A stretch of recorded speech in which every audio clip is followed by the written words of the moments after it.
প্রিয় শিক্ষার্থীবৃন্দ, আজকের অনলাইন ভিডিও ক্লাসে সবাইকে শুভেচ্ছা ও স্বাগতম। আমি পূর্ণেন্দু গোলদার, সহকারী শিক্ষক, জলমা চক্রাখালী মাধ্যমিক বিদ্যালয়, বটিয়াঘাটা, খুলনা। শিক্ষার্থীবৃন্দ, আমরা আজকে সপ্তম শ্রেণীর বাংলা প্রথম পত্র হতে শব্দ থেকে কবিতা প্রবন্ধটি আলোচনা করব। শব্দ থেকে কবিতা লিখেছেন হুমায়ুন আজাদ। শিক্ষার্থীবৃন্দ, তোমরা ছবিতে বাংলাদেশের বিশিষ্ট সাহিত্যিক হুমায়ুন আজাদকে দেখতে পাচ্ছ। এখন এসো আমরা লেখক পরিচিতি জেনে নিই। বাংলাদেশের বিশিষ্ট গদ্যশিল্পী, ভাষাবিজ্ঞানী, ঔপন্যাসিক ও কবি হুমায়ুন আজাদ 1947 খ্রিস্টাব্দে মুন্সিগঞ্জে জন্মগ্রহণ করেন। তার উল্লেখযোগ্য গ্রন্থ হল কাব্য, অলৌকিক স্টিমার, জলচিতাবাঘ, সব কিছু নষ্টদের অধিকারে যাবে, কাফনে মোড়া অশ্রুবিন্দু, উপন্যাস 56,000 বর্গমাইল, গল্প জাদুকরের মৃত্যু ও প্রবন্ধ লাল নীল দীপাবলি, কত নদী সরোবর ইত্যাদি। হুমায়ুন আজাদ 2004 খ্রিস্টাব্দে মৃত্যুবরণ করেন। শিক্ষার্থী বন্ধুরা, আমি এখন মূল ও প্রবন্ধটির অংশবিশেষ পড়ব, তোমরা মনোযোগ সহকারে শুনবে।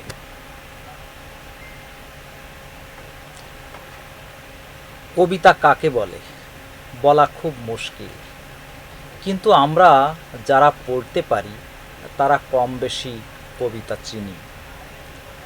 কবিতারও চেহারা আছে। বইয়ে বা পত্রিকায় যে লেখাগুলো খুব সুন্দরভাবে ছাপানো হয়, যে লেখাগুলো পংক্তিগুলো খুব বেশি বড় হয় না, যেগুলোতে একটি পংক্তি আরেকটি পংক্তির সমান হয়, সে লেখাগুলোই কবিতা।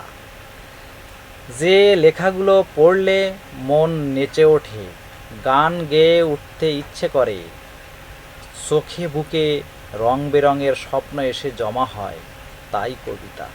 যা পড়লে 2-3 বার পড়লে আর ভোলা যায় না, মনের ভিতর যা নাচতে থাকে, তাই কবিতা। কবিতা কারা লেখেন? কবিরা লেখেন কবিতা। তারা একটি শব্দের পাশে আর একটি শব্দ বসিয়ে একটি শব্দের সাথে আরেকটি শব্দ মিলিয়ে কবিতা লেখেন।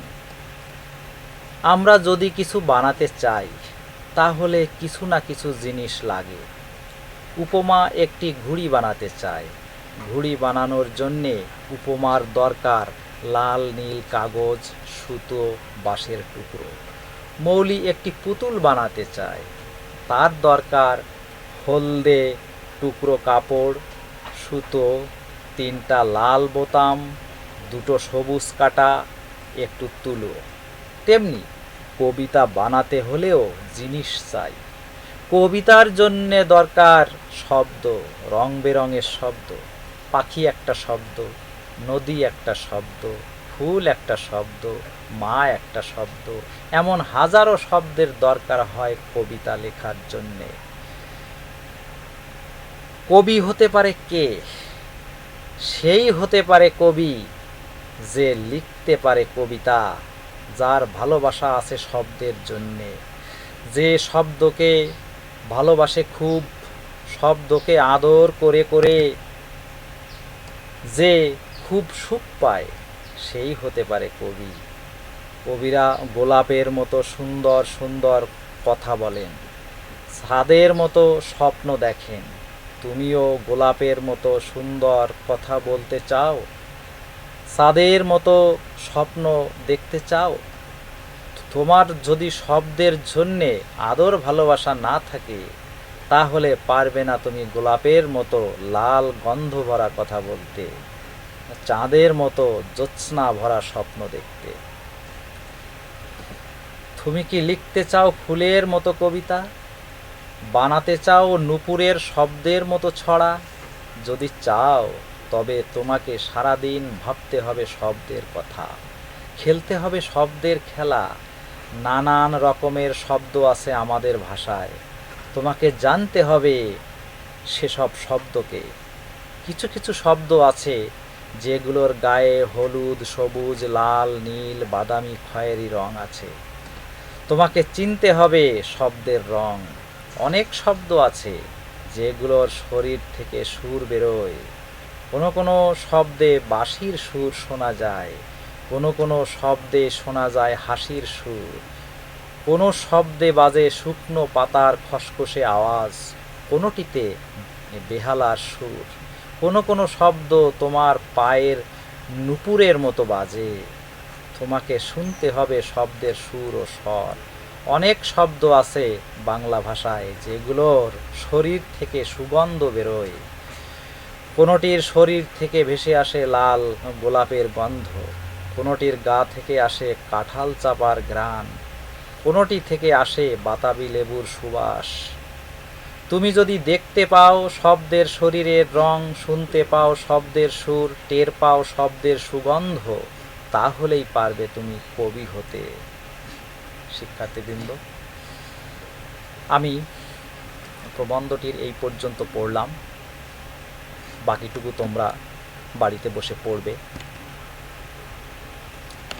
এখন আমি এই প্রবন্ধটির মূল বিষয়বস্তু একটু পড়ব, তোমরা মনোযোগ সহকারে শুনবে। সাহিত্যের নানা রূপের মধ্যে একটি হচ্ছে কবিতা। রচনাটিতে কবিতার শিল্পরূপ ও তার বৈশিষ্ট্য অপরূপ ভাষায় বর্ণিত হয়েছে। কাকে বলা যায় কবিতা? লেখকের মতে যা পড়লে মনের ভিতর স্বপ্ন জেগে ওঠে, ছবি ভেসে ওঠে, তাই কবিতা। শব্দের সঙ্গে শব্দ মিলিয়ে লেখা হয় কবিতা। কেবল কবিরাই লিখতে পারেন কবিতা, কেননা কবিরাই স্বপ্ন দেখতে পারেন, তারাই পারেন স্বপ্নের ছবি আঁকতে। নতুন ছবি, নতুন ভাব কেবল কবিদের চেতনায় খেলা করে বলে তারা লিখতে পারেন কবিতা। কবিতা লিখতে হলে শব্দের রূপ, রং, গন্ধ, বর্ণ, সুর ও ছন্দ চিনতে হয়, জানতে হয়। কবিরা চেনেন এবং জানেন শব্দের এসব মায়াবী রূপ, তাই তারা লিখতে পারেন কবিতা। অনেক বিষয় নিয়েই কবিতা লেখা যায়, তবে কবিতা লেখার জন্য প্রথমেই প্রয়োজন স্বপ্ন। যিনি স্বপ্ন দেখতে জানেন না তিনি লিখতে পারেন না কবিতা। স্বপ্ন দেখার জন্য শৈশব কৈশোরে পড়তে হবে কবিতার পর কবিতা। দুচোখ মেলে দেখে নিতে হবে যা কিছু চোখে পড়ে তার সবটা। অর্থাৎ কবিতা লেখার জন্য চাই অভিজ্ঞতা। কবিতার রূপ ও তার রচনা কৌশল বর্তমান রচনার উপযোগ্য। শিক্ষার্থী বন্ধুরা, তোমরা বাড়িতে বসে আমি যে কাজগুলো দেব এখন, সেগুলো বাড়িতে বসে রেডি করবে। প্রশ্ন 1, শব্দ থেকে কবিতা প্রবন্ধটির লেখক কে? 2, কবিতা বলতে কি বোঝায়? 3, কবি হতে হলে কি কি গুণাবলী অর্জন করতে হয়? শিক্ষার্থীবৃন্দ, এতক্ষণ সাথে থাকার জন্য সবাইকে অনেক অনেক ধন্যবাদ। তোমরা ভালো থাকো, সুস্থ থাকো।